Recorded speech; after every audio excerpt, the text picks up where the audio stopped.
so much. My name is Dana Arshin. I am the storyteller at the Holocaust Documentarian at the Holocaust Memorial and Tolerance Center, or HMTC. Thank you, my biggest fan, Marilyn. It's so special to be here tonight. I'm actually interviewing Tessa Vexler, the USB Santa Barbara student, in a few weeks from now. So to be able to see this first before that interview was really special. There was nothing about this that we haven't seen. There was nothing about this that wasn't surprising, yet it was so horrific.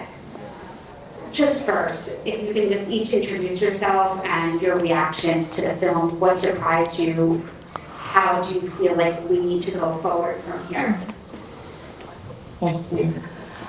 Hello, I'm Mindy Perlmutter, and I'm the Executive Director of the Jewish Community Relations Council of Long Island.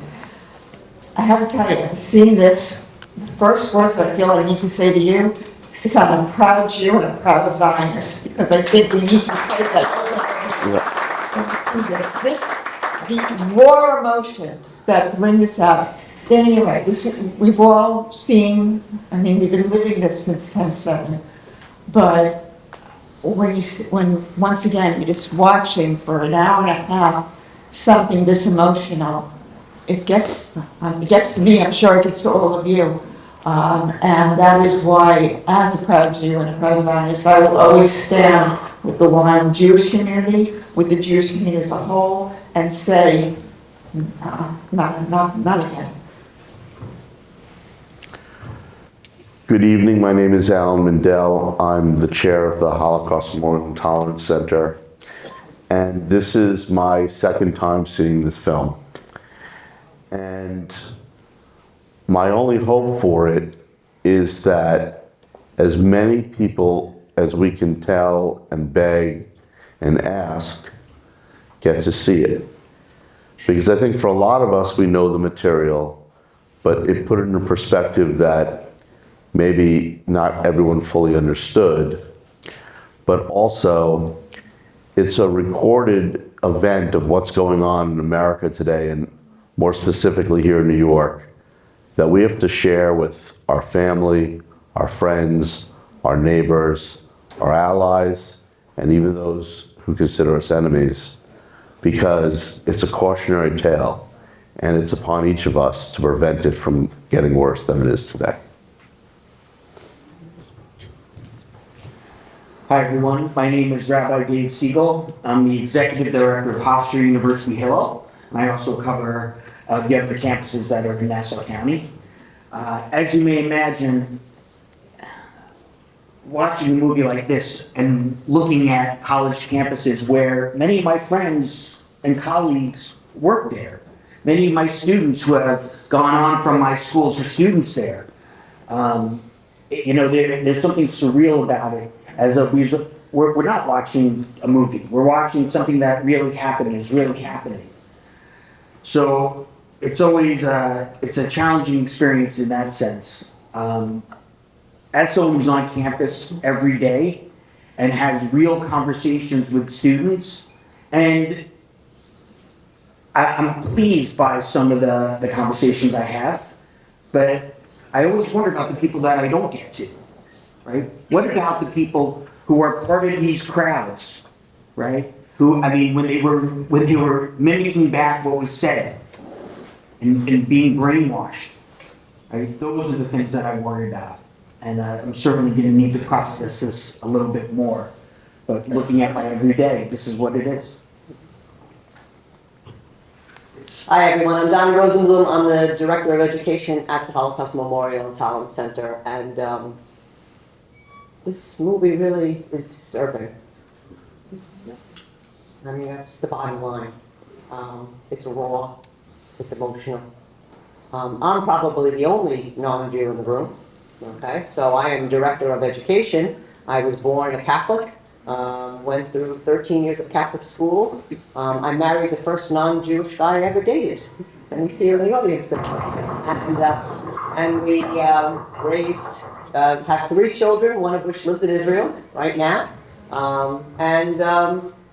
I consider myself a Jew, and I stand up for Judaism, and I will always do that.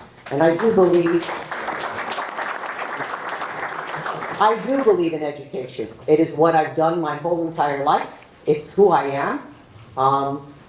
And Bali knows, she sees the kids coming through the center. And I say this all the time, that we do impact them. They come out of our center better people than they walked in. And that's what I hold on to every day, because that's really the only way that I can fight this. And that's what we will continue to do at HMTC. Maybe we're not getting to everything, and maybe a lot of the stuff that should be talked about is maybe not always talked about, but we do really make a fundamental impact and open up kids' eyes. And it's an important fight, so we will continue to do that. Donna, keep your mic, I'll ask you the Okay. next question and we'll pass it back. And you All right. accidentally said you married the first non-Jew, you married the first Jew.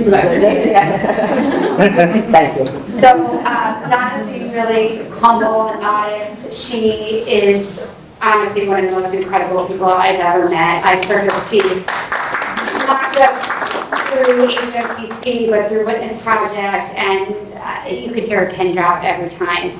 Donna dedicates her life, and Zach here tonight too, to speaking to students all across Long Island of every background, religion, ethnicity.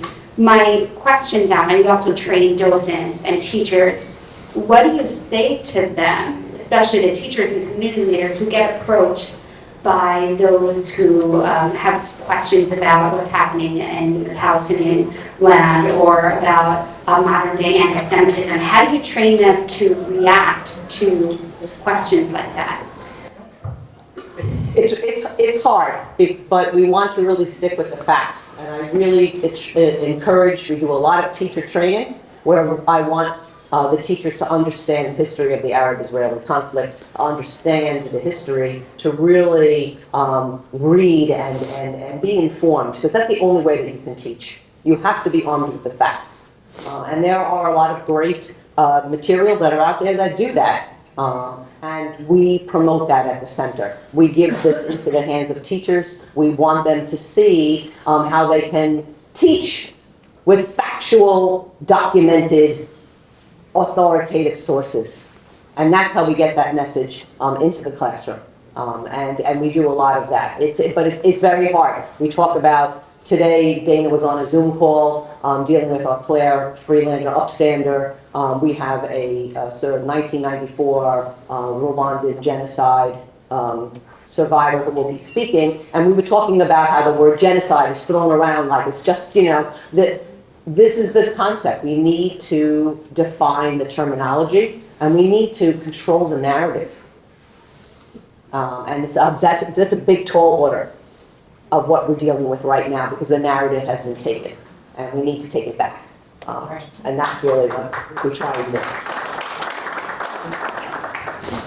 Clearly, this movie struck a chord with everyone, but Rabbi, in particular, you work on a college campus, the Hillel at Hofstra. What advice do you give, one, to incoming students? How do you prepare for this mentally, the anti-Semitism, what's happening in Israel, across the globe here? And also, what about the students at campus? I mean, are they afraid to leave their dorms? Are you seeing the fear that was portrayed in this movie? And just any advice you have on what you relay to them? So, there's a tension here, because when we watch something like this, we're really seeing some of the worst of what the world has to offer, right? And we have to keep in mind that there are amazing Jewish experiences happening on campus every day. There are more people participating and learning than we've ever had before. And I agree with you, education is always the key. Mm-hmm. I think that the most important thing, whether it's for parents or for students that might be here, right, is you have to, you have to double down on the Jewish, right? You have to double down. The best way to fight any of this is through strong Jewish identities and Jewish confidence, and being able to articulate exactly what that means, exactly what Zionism means, exactly what Israel stands for, and exactly what you feel and what it means to be a Jew. I think that that's the biggest thing. When people are approached, and even though they hear that this is going to happen, and they're still, they just don't have the answers. So of course, education is the key. And really the second part to this is we can't live in fear, right? We cannot live in fear.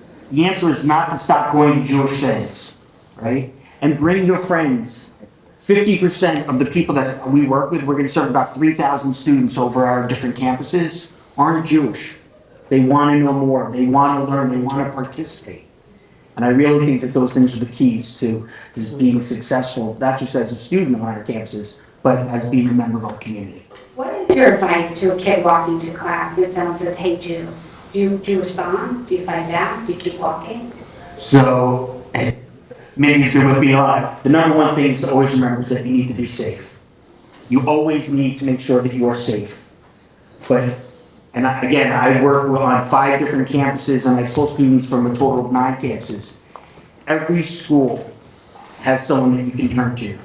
And whether it's the administration, if you feel like the administration is not working with you, that has not been my experience on my campuses, but go to the Jewish organizations, go to the Hillel, go to the Chabad. And if you can't find those organizations or they're not helpful, there are tons of local community organizations, right? But number one is always be safe and always know that you are not alone, right? Find your people, they are there, right? And that is the most important. Thank you so much. So what's incredible about our chairman, Alan, is he is the chair of the Long Island Holocaust Museum, yet I know he schleps to the city quite often. He had one video that went completely viral, tens of thousands of views of him chanting at Columbia. And then again, you were there in April, is that right, Alan, at Columbia, meeting with the Jewish life on campus. So can you tell us about those experiences, what they were like, what they accomplished, and what your hopes are? Well, I think the message that has to be understood here, there's a false debate that is coming out today. And it's about, oh, do you believe in civil liberties? Do you believe in the right to protest? Do you believe in free speech? And it's just a despicable question if you think about it, because, Jews have always been at the forefront of the civil rights movement, and we're very proud of that history. And we understand the concept of civil disobedience, and we understand the concept of protest and free speech. But not everything is free speech. Because I can tell you that in April of 2024, on a Sunday morning, Rob actually called me and he goes, "I think there's something going on at Columbia University. You need to find out what's happening." So I reached out to our executive director and I said, there was just a post online that a rabbi said, all Jews need to vacate Columbia. It's no longer safe for Jews here. I'm paraphrasing, but that's what it was. So we had recently spoken to someone who was in charge of Jewish life on campus. And 10 minutes later, she's on the phone with me. And with tears, as I could hear her crying, she tells me, we've gotten hundreds of complaints in the last few hours. Jewish boys who left Temple on Saturday night were beaten in the streets of Upper Manhattan. Dozens of Jewish girls who were in their dorm rooms were being their door knocked on over and over again. We're gonna rape you, we're gonna get you tonight. You're going tonight, I'm gonna have you tonight. I'm raping you tonight. And it was just a situation where security was called, public safety, over and over again. And they did absolutely nothing to help these Jewish students. And later they said, oh, well, we can't confirm that those were Columbia students that attacked those Jewish Columbia boys, and it's very regrettable. We don't know who were gonna rape those girls. But I can't think of another time in American history where a campus was no longer open to Jews. And it wasn't a secret. They had encampments all over the country. Jews not allowed. Buildings, Jews aren't allowed. It isn't a protest when you have a class going on in a school building and someone breaks in and disrupts the class and starts spreading their own materials. When you take over buildings, do hundreds of thousands of dollars in damage, injure faculty members and employees. None of this is protest. None of this is free speech. It's intimidation, it's attack. And the fact is, we're here in New York, the most populous Jewish state in this country, and there are 37 other states that have passed anti-Semitism legislation, specifically the modern definition of anti-Semitism, which includes anti-Zionism, holding Israel to a different set of standards than the rest of the world, denying Jews the same right you'd give anyone else on the planet to have a sovereign country to live in. And while all those other states are protecting their Jews, one state that refuses to do so is New York, where we all live. Here we are. There was a federal law, the End College Anti-Semitism Act, and it was really close to being passed. It flew through the House of Representatives. And a Jewish Senate Majority Leader from our state refused to put the bill on the floor of the Senate. And today, as we all sit here, it is still not the law of this land. Think about that. We have our own work to do. We are all stakeholders here. And if we're going to say that never again is now, then right now we cannot stand for this. We can't have people start calling us that we're something that we're not. We're very proud of what we've been. We're very proud of what we've done. We've earned our right to be here. And it's about time we tell people to protect us in our home, because we're not going anywhere. And I'm not going to do what my parents had to do and hide. We've learned that lesson. It's never going to happen again. Thank you so much. Mindy, so you're one of the founders of the Long Island Jewish Coalition. Is there anyone in here who isn't familiar with the Long Island Jewish Coalition? A few people. I only recently learned about it. So it started after October 7th. Why? Who started it? And what has it accomplished? What's its mission? I'm actually going, before I answer that, I'll answer in 1 second. I also just want to add to what was said as far as safety.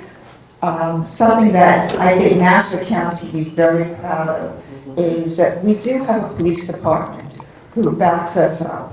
The Nassau County Police Commissioner, at any time I ask her anything regarding the Jewish community, his answer always to me is, Mindy, I have it now. Today, when we were planning this, and by the way, I don't even see her in here, so can you give a big hand to Bali, who really got people. It's very clear, we have contact, we have security, we have police. And, you know, one of the things that I'm very proud of living here is that we do know that we do have a police department that is looking out for us. Now, going into my question, so right after 10/7, we started seeing a lot of incidents happening all around Nassau County. There's a Long Island, so including Suffolk in that as well. So all around Long Island, we started seeing swastikas popping up. Incidents from elementary schools through the high schools, on to sometimes through the colleges, in the neighborhoods. It was more than we've ever seen before, at least that I'm aware of. And it was, there are a number of Jewish organizations representing Long Island, from the JCCs to the Holocaust Center, to JCRC, to ADL, to AJC, Stand With Us, and Israel Groups, Birthday, the IDF. All of these groups that were trying to help out in one way or another But what I think we were seeing was the principal called you, and the superintendent called you, and the PTA person called you, but it was all about the same incident. So now we're all working on a very similar problem, but we're stepping over each other, not working with each other. And I don't know if he's still here, but three of us got together, and started myself, JCRC, Rick Lewis, who is the CEO of the Maryland YJCC and the Southern YJCC, and David Black. David, are you still here? I know you're saying that people, but David Black, Mr. Jacobs at JCC. And we all got together and we said, we need to do something. We need to figure out something more. And we did, and the coalition was formed. And we invited in who we worked with, these 22 nonprofit groups that represent Long Island, from the Pillows to HTMC, to all of the groups that I just named before. And we have, since November, have been working together on a very regular basis, looking to see where we can help, how we can help, how we can support each other. So the group looks at what we can do, for instance, for college students coming on. You mentioned what Dave says to college students as the answer. One of the things we asked, Dave is here. Rabbi David, is what could we do as a coalition to support the college students, to make them feel welcome as they enter the college, to know it's okay to feel proud to be Jewish.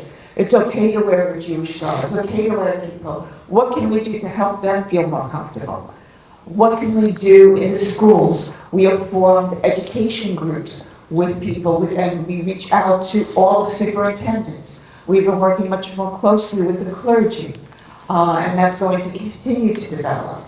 And we want to make sure the lay leadership, which many of you I know are in various organizations, make sure you're aware of this coalition, so you can go to the people who represent you in this coalition, and we can do more. We can do more in the community, but we can stand up. Once again, what Alan said at the end, we're never going to hide again. We need to constantly be standing up and saying, we're proud Jews, and I'm Yisrael. Thank you. Ollie was telling me how there's a text thread for the coalition, 22 people from every 22 organizations. That's incredible to me, that instead of competing, which we never should do, we all come together to solve these problems. I mean, I guess a question for all of you, do you think this movie would honestly change anyone's mind? My thought is, Richard Forrest talked about how there are good people who stay silent. I could see a good person maybe speaking out after this. What type of change do you think could come from the world seeing a movie like this? Oh, understand that. I feel like we keep saying we're preaching to the choir. I'm going to say in this room, probably, and please raise your hand if I'm wrong, but I'm not sure that we changed anyone's attitude. I think it made us feel powerful in some respect, that we wanted to do more.